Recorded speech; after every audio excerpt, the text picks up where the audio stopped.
அனைவருக்கும் அன்பான வணக்கம். தினம் ஒரு திருக்குறள். இன்றைய திருக்குறள் நம்ம பார்க்க போவது 23வது திருக்குறள். தலைப்பு நீத்தார் பெருமை. அதிகாரம் 3. குறள் பார்க்கலாமா? இருமை வகை தெரிந்து ஈண்டு அறம் பூண்டார் பெருமை பிறங்கிற்று உலகு. இன்னொரு முறை. இருமை வகை தெரிந்து ஈண்டு அறம் பூண்டார் பெருமை பிறங்கிற்று உலகு. இதனுடைய பொருள் என்ன அப்படின்னு பார்க்கலாம். இருமை அப்படின்னா இம்மை மறுமை, இந்த பிறவி அடுத்த பிறவி, அதான் இருமை. இரண்டு பற்றி சொல்லப்படுவது இதனுடைய பொருள். இந்த வாழ்க்கை அடுத்த வாழ்க்கை. இருமை வகை தெரிந்து ஈண்டு அறம் பூண்டார், அதாவது இந்த வாழ்க்கையை தெரிஞ்சுக்கிட்டு இவங்க என்ன பண்ணுறாங்கன்னா துறவற வாழ்க்கை மேற்கொள்கிறார்கள்.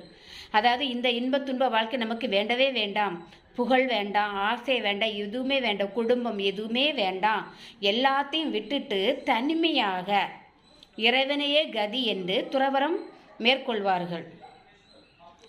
அது மட்டும் இல்லாமல் அப்படி துறவியாக வாழும்போது அவங்க நிறைய நல்ல விஷயங்கள் எடுத்து சொல்வார்கள். நேர்மையான வழியில் சொல்ல வேண்டும், ஒழுக்கமான முறையில் நடக்க வேண்டும். நிறைய இளைஞர்களுக்கெல்லாம் நல்ல நல்ல விஷயங்கள் எல்லாம் என்ன செய்வாங்க, எடுத்து சொல்லுவார்கள். துறவியாக வாழும்போது எல்லா கெட்ட பழக்கத்தை அப்படியே விட்டுட்டு நல்ல பழக்கத்தை என்ன செய்வாங்க, சொல்லி கொடுப்பாங்க.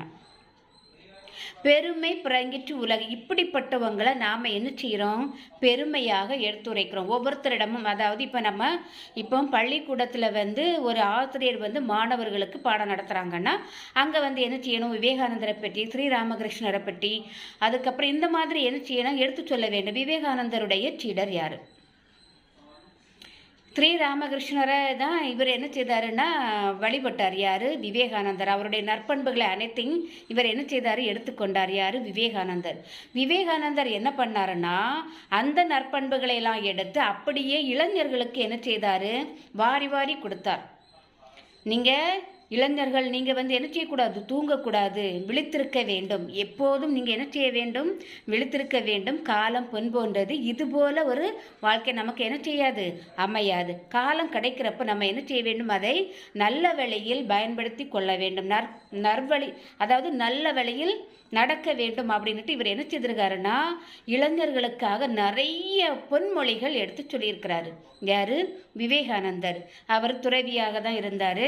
அதனை இருந்தாலும் அவர் என்ன செய்கிறாரு, நன்மை தீமைகள் பற்றி எல்லாமே எடுத்துரைக்கிறார். தீமை வழியில் சொல்லக்கூடாது, நன்மை வழியில் நடக்க வேண்டும், அற வழியில் செல்ல வேண்டும், ஒழுக்கத்தை மேற்கொள்ள வேண்டும். அதன் பிறகு சோம்பேறியாக இருக்கக்கூடாது, சுறுசுறுப்பாக இருக்க வேண்டும். இப்படி இவர் என்ன செய்கிறாருன்னா இளைஞர்களுக்காகவே விவேகானந்தர் என்ன செய்ய